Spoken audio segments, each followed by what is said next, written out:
Assalamualaikum warahmatullahi wabarakatuh. Selamat pagi semua. Perkenalkan, nama saya Rosita Ramawati dengan NIM 140287 kelompok 4 produksi ternak unggas kelas C. Pada video kali ini saya akan membahas tentang praktikum acara 3 yaitu anatomi ternak unggas. Tujuan dari praktikum acara 3 ini yaitu pertama, untuk mengetahui organ eksterior dan juga organ pelindung pada ternak unggas. Yang kedua yaitu untuk mengetahui organ interior meliputi organ respirasi, organ reproduksi, organ pencernaan, dan juga organ ekskresi pada ternak unggas. Yang terakhir yaitu untuk mengetahui penyakit apa saja yang sering menyerang pada ternak unggas. Untuk mengetahui lebih lanjut, mari kita simak video berikut ini. Selamat menyaksikan.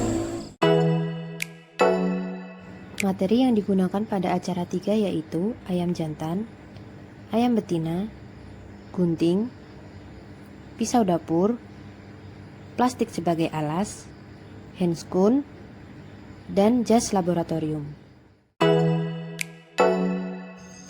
Langkah praktikum yang pertama yaitu dilakukan penyembelihan pada ternak unggas. Setelah ternak disembelih, diletakkan pada plastik yang telah disediakan. Kemudian, dilakukan pengulitan yang bertujuan untuk memudahkan pelepasan bulu. Setelah bulu dilepaskan, dilakukan pembedahan dari bagian bawah hingga pada dada terbuka. Setelah itu, dilakukan pengambilan organ-organ pada tubuh ternak meliputi organ respirasi, organ pencernaan, organ reproduksi, dan juga organ ekskresi. Berikut merupakan gambar dari ternak jantan. Pada gambar tersebut sudah tertera keterangan yang merupakan organ eksterior dari ternak jantan. Di sini saya akan menjelaskan tentang organ pelindung pada ternak unggas. Organ pelindung pada ternak unggas terdiri dari kulit dan bulu. Kulit berfungsi untuk menjaga tubuh dari pengaruh suhu lingkungan dan juga sebagai pertahanan dari mikroorganisme. Kulit juga berfungsi sebagai penerima rangsang dari luar.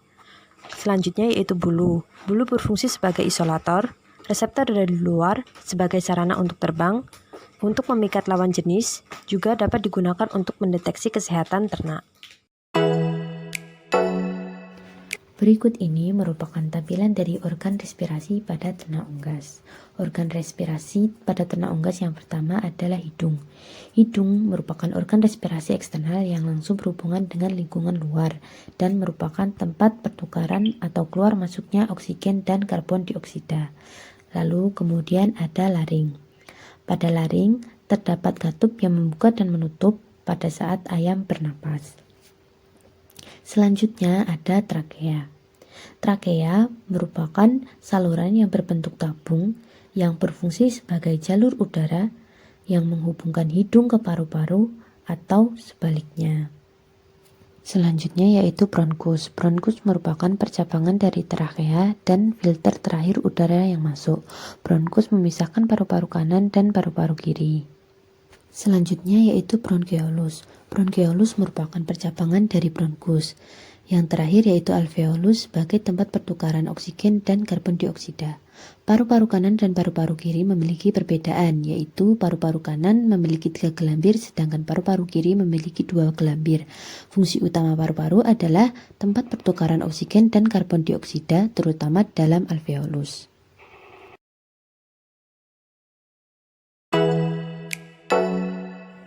Organ reproduksi ternak jantan meliputi 2 buah testis yang berfungsi sebagai tempat produksi sperma dan hormon reproduksi. Kemudian ada vas deferens sebagai tempat saluran sperma sementara.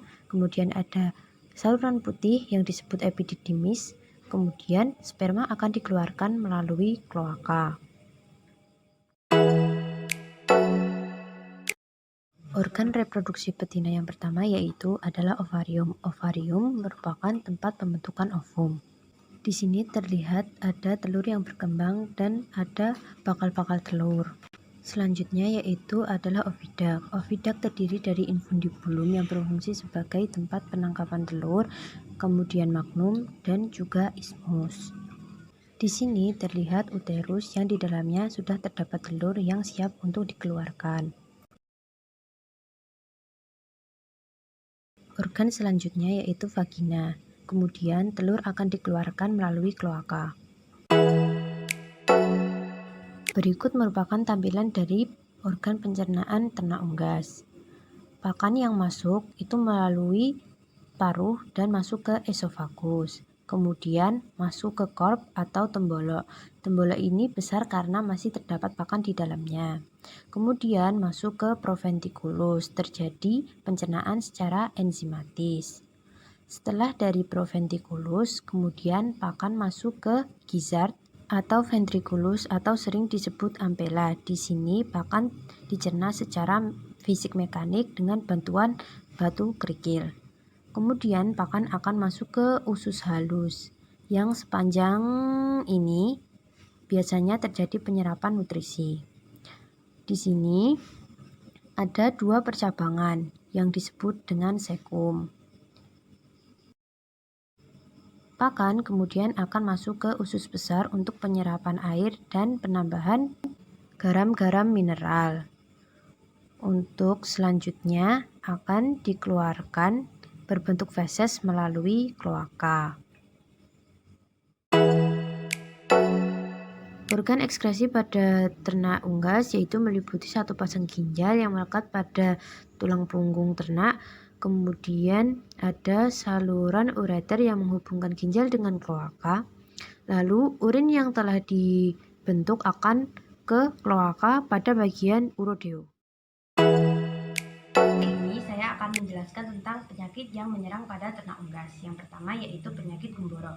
Penyakit ini disebabkan oleh virus yang ditandai dengan penurunan kekebalan tubuh, ternak lesu, mengantuk, kekurangan nafsu makan dan minum, tidak responsif terhadap lingkungan, bulunya berdiri atau kusam, dan cenderung diam. Pencegahan penyakit ini dapat dilakukan melalui biosecurity, vaksin, dan juga peningkatan stamina ternak.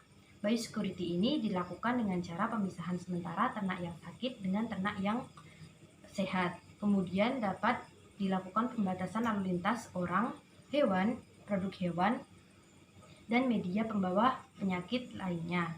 Kemudian dapat dilakukan disinfeksi terhadap kandang, peralatan kandang, dan juga lingkungan sekitar kandang. Vaksinasi ini dapat digunakan untuk menjaga kekebalan tubuh pada ternak. Tidak merupakan cara pengobatan.